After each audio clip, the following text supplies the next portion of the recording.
अस्सलाम वालेकुम नाज़रीन, तव्हां ॾिसी रहिया आहियो सिंध आवाज़ न्यूज़। ठरी मीरवा वेझो मसीह जे मौलवी पारां नींगरी खे सबबु करण बहाने जिस्म ज़्यादती जी कोशिश। नींगरी जी वीडियो एडिटिंग करे ठाहे सोशल मीडिया ते रखी छॾियूं। वारसनि जो नींगरी सां गॾिजी इंसाफ़ जी घुर।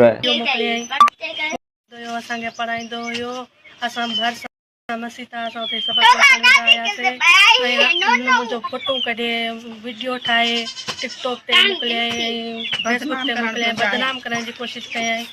ऐं मुंहिंजो रिश्तो बेहद थियो आहे। हाणे वॾे वीडियो मोकिलियईं, मूंखे सही नथो लॻे। केरु वो नालो शायद समीउल्ला। हाणे छा थो चवणु चाहे, वो छा थो करे? बस रिश्तो छोकिरी जो ख़राब थिए।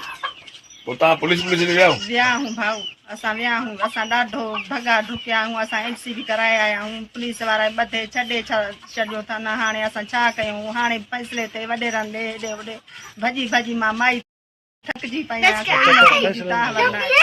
मुड़ुस बि मुंहिंजो हिते कोन हूंदो आहे। तव्हां ॿुधायो। नाज़रीन, हाणे तव्हां सिंध आवाज़ न्यूज़ के यूट्यूब ते भी ॾिसी सघो था। पोइ हाणे मथे ॾिनल लिंक खे खोले सब्सक्राइब करियो सिंध आवाज़ न्यूज़ यूट्यूब चैनल ऐं रहो हर ख़बर खां बाख़बर।